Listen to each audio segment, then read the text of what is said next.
తన భాగస్వాములు కావాలని అంటే ఈ ఆశ గుర్తించడం ఒక్కసారి అభినందన తెలియాల్సిన అవసరం ఉంది. ఎందుకంటే భార్య పిల్లలను కుటుంబాన్ని వదిలి ఎండనక వాననక చలనక విధి నిర్వహణలో నిత్యం విధి నిర్వహణలో నిమగ్నమై ఉండేది ఒక్క జర్నలిస్ట్ మాత్రమే.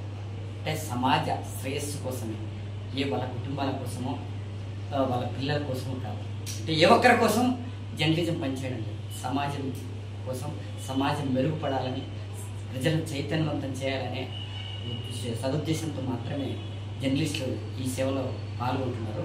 వాళ్ళ కష్టాలను గుర్తించి కాస్తైనా నా వంతు సాయం చేయాలనే హృదయం కలగడం అన్న మీకు ప్రత్యేకమైన కృతజ్ఞతలు. అట్లే రామస్వామి గారి గురించి చెప్పాలంటే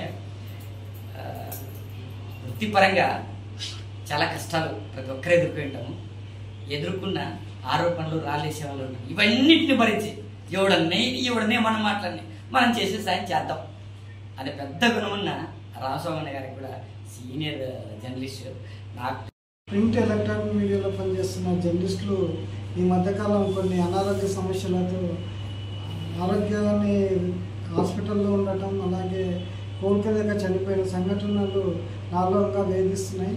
అందులో భాగంగానే జర్నలిస్టులకు కాస్త కూస్తో ఈ వర్షాల వల్ల చిన్న జలుబు, దగ్గు, జ్వరాలు లాంటివి కొద్దిగా ఉపశమనం కలిగిస్తాయనే ఉద్దేశంతోనే మన కర్నూలు ప్రగతి సమితి వ్యవస్థాపకులు వర్షాలని చిన్న రెయిన్ కోట్స్ ఇవ్వాలా అంటే తక్షణమే అన్న స్పందించి మన జర్నలిస్టులకు ఆయనకు తోచిన వాళ్ళకి అందుబాటులో ఉన్న వారికి ఇవ్వడమే చేశారు. చిన్న సాయం అయినప్పటికీ కూడా మనం అందరము నేను నా తరఫున కృతజ్ఞతలు శిరస్సు నుంచి ధన్యవాదాలు తెలుపుతున్నాను.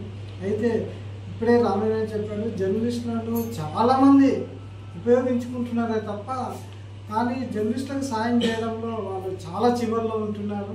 కనుక నేను ముఖ్యంగా తెలియజేయడం అంటే జర్నలిస్టులు నిస్వార్థంగా పనిచేస్తున్నారు. వాళ్ళు సమాజ శ్రేయస్సు కొరకే పనిచేస్తున్నారు తప్ప ఎక్కడ లాభసాటి కానీ ఎక్కడ కానీ చేయట్లేదు. కనుక ఇలాంటి సేవా కార్యక్రమాలు చేయడానికి ముందుకు వచ్చిన హర్షన్నకు శిరస్సు నుంచి మరోసారి కృతజ్ఞత తెలుపుతూ జర్నలిస్టులను